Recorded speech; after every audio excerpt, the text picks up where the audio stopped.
दोस्तों, मैग्नेट एक ऐसी चीज है जिसका नाम सुनते ही हमारे बचपन की यादें ताजा हो जाती हैं। हम 90s के बच्चों के लिए तो मैग्नेट किसी जादुई खिलौने से कम नहीं था, जिससे हम पूरा पूरा दिन खेलते रहते थे। फिर चाहे दो चुंबकों को एक दूसरे से चिपकाना हो, एक चुंबक से दूसरे चुंबक को दूर धकेलना हो, या फिर दोनों को हवा में उछालकर उनके चिपकने की मजेदार आवाज सुनना हो। मैग्नेट से खेलने का मजा ही अलग था। जिसके पास वो बेलन वाली चुंबक होती थी, उसका तो दोस्तों में ही अलग जलवा होता था। लेकिन बचपन में मैग्नेट्स से खेलते वक्त हम सभी के दिमाग में कई बार ये सवाल जरूर आते थे कि आखिर फैक्ट्री में चुंबक बनता कैसे होगा, इसे चिपकने की ताकत कैसे मिलती है, और दुनिया का सबसे शक्तिशाली चुंबक कैसा होगा। तो चलिए इस वीडियो में हम इन सभी सवालों के जवाब जानते हैं और हाँ, बचपन की यादों को ताजा करते हैं। मगर उसके पहले अगर आपने बचपन में मैग्नेट से खेला है तो वीडियो को लाइक जरूर कर दीजिए। दोस्तों, फैक्ट्री में मैग्नेट बनाने के प्रोसेस के 5 स्टेप्स होते हैं, जिसमें पहला स्टेप है सैंड मोल्ड्स मेकिंग, जिसके लिए सबसे पहले जिस आकार का मैग्नेट चाहिए होता है, कास्टिंग प्रोसेस की मदद से उसी आकार की डाई बनाई जाती है। फिर उस डाई को मोल्ड मेकिंग मशीन में फिट करके उसके आसपास रेत भरी जाती है, जिसके बाद जो एक्स्ट्रा मिट्टी होती है उसे हटा दिया जाता है। फिर हाइड्रोलिक प्रेस से उस सांचे पर काफी दबाव डाला जाता है, जितना ज्यादा कि मिट्टी पत्थर जितनी मजबूत हो जाती है। यह प्रेशर करीब 10,000 से 15,000 psi जितना होता है। psi यानी प्रेशर नापने का यूनिट, और उस रेत पर दिया जाने वाला प्रेशर कितना ज्यादा है इसका अंदाजा आप इसी बात से लगा सकते हैं कि हम सभी अपने स्कूटर या बाइक के पहिए में 35 से 40 psi प्रेशर की हवा भरते हैं, और अगर भूल से भी हम हवा भरते हुए 100 या 150 psi के प्रेशर को पार कर गए तो टायर ब्लास्ट हो जाएगा और हमें गहरी चोट लग सकती है। खैर, इस प्रोसेस के पूरा होते ही मिट्टी का मजबूत मोल्ड बनकर तैयार हो जाता है, जिसके बीच में उसी आकार का छेद होता है जितने आकार में हमने डाई रखी थी। यानी अब उस सांचे से हम उसी आकार का मैग्नेट बना पाएंगे।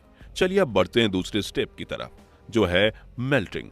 ढांचा बनने के बाद इनमें भरने के लिए चुंबक का घोल तैयार किया जाता है, जिसे बनाने के लिए जिस सामग्री की जरूरत होती है वो है तांबा, कोबाल्ट, सल्फर, निकल, टाइटेनियम, एल्यूमिनियम और आयरन।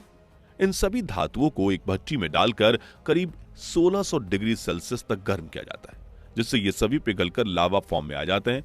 फिर दूर से खड़े रहकर ही एक मजबूत सरिये से या फिर ऑटोमेटिक प्रोसेस से इस लावा के घोल को मिलाया जाता है। ये लिक्विड इतना खतरनाक होता है कि इसका एक छींटा भी आपकी त्वचा में छेद कर सकता है, इसलिए इसे मिलाने वाले खास तरह के कपड़े पहनते हैं और इससे दूर रहकर ही काम करते हैं। तीसरा स्टेप है कूलिंग एंड मोल्डिंग। तो जब ये गर्मा गर्म घोल बनकर तैयार हो जाता है तो इन्हें बड़ी ही सावधानी से मिट्टी के उन सांचों में डाला जाता है जो पहले से तैयार किए गए थे, जिसके बाद इन्हें ठंडा होने के लिए छोड़ दिया जाता है। अब 16,000 डिग्री से रूम टेम्परेचर के आसपास आने में इसे कई घंटे लगते हैं। इस दौरान यह घोल धीरे धीरे ठंडा होते हुए फिर एक बार कड़क धातु का रूप ले लेता है, और आखिर में जब ये काफी मजबूत हो जाते हैं तो वर्कर्स हथौड़ी से उन मिट्टी के ऊपर हथौड़ी से वार करते हैं, और जिससे मिट्टी का सांचा टूट जाता है और अंदर से जमा हुआ धातु का टुकड़ा बाहर निकलता है। अब आप सोच रहे होंगे कि हथौड़े के वार से चुंबक का आकार बिगड़ नहीं जाएगा, तो बता दें कि ठंडे होने के बाद ये इतने मजबूत हो जाते हैं कि हथौड़े से इनका कुछ भी नहीं बिगड़ता। ऊपर से इनमें आयरन कंटेंट भी काफी ज्यादा है, जो इन्हें स्ट्रेंथ प्रोवाइड करता है। खैर, अब इन मेटल के टुकड़ों को छांट कर मिट्टी से अलग कर दिया जाता है, लेकिन अब तक ये मैग्नेट नहीं बने, बल्कि सिर्फ साधारण से लोहे के टुकड़े हैं, जिनमें अब जादू से मैग्नेटिक पावर डाली जाएगी। लेकिन वो झाड़ू वाली जादूगरनी का जादू नहीं, बल्कि साइंस का जादू है, जिसके बारे में जानने के लिए हमें बढ़ना होगा अगली प्रोसेस पे, जो कि है मैग्नेटाइजेशन। इस प्रोसेस में खास घोल से बने इन मेटल के टुकड़े को एक मशीन के ऊपर रखा जाता है, जो इसमें इलेक्ट्रोमैग्नेटिक चार्ज ट्रांसफर करती है, जिसकी बदौलत ये साधारण लोहे का टुकड़ा मैग्नेट बनता है।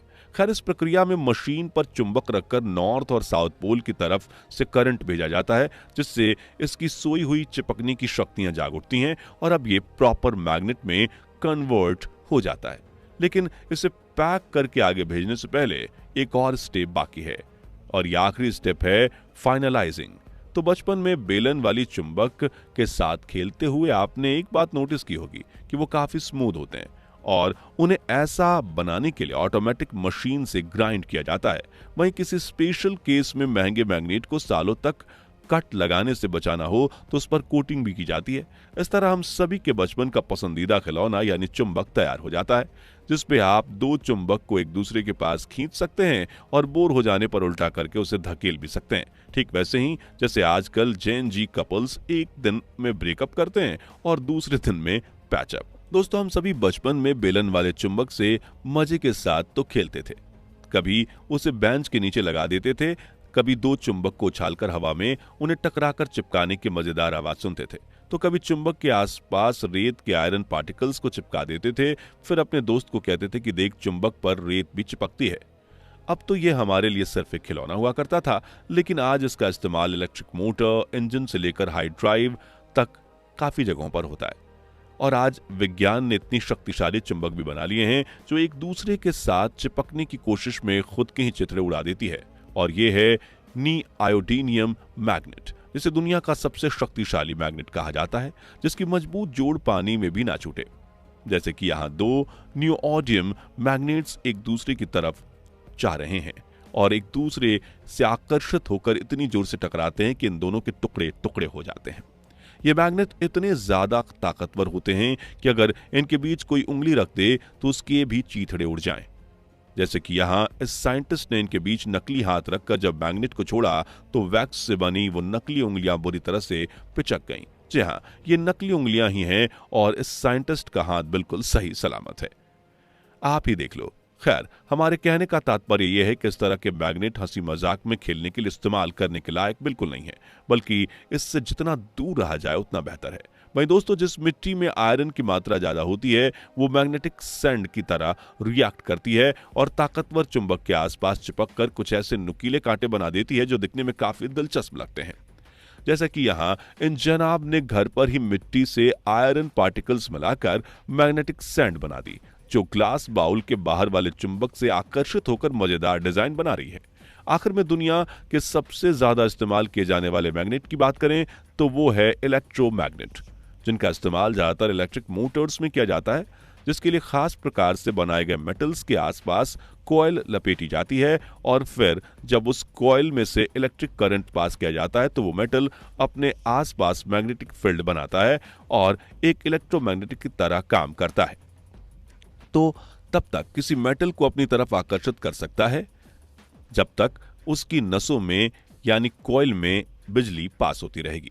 जैसे ही बिजली आना बंद होती है वैसे ही मैग्नेटिक फील्ड ब्रेक हो जाएगी, वो एक मामूली मेटल का टुकड़ा बनकर रह जाएगा। तो आज के लिए बस इतना ही। अब आप मुझे कमेंट्स में बताइए कि बचपन में आपके लिए पसंदीदा खिलौना कौन सा था, और अगर ये वीडियो देखकर आपको बचपन की याद आ गई, यादें ताजा हो गई, तो इसे लाइक और शेयर जरूर कीजिए। साथ ही ऐसे ही कमाल के वीडियोस देखते रहने के लिए चैनल को सब्सक्राइब करके पास वाली घंटी जरूर बजा दीजिए।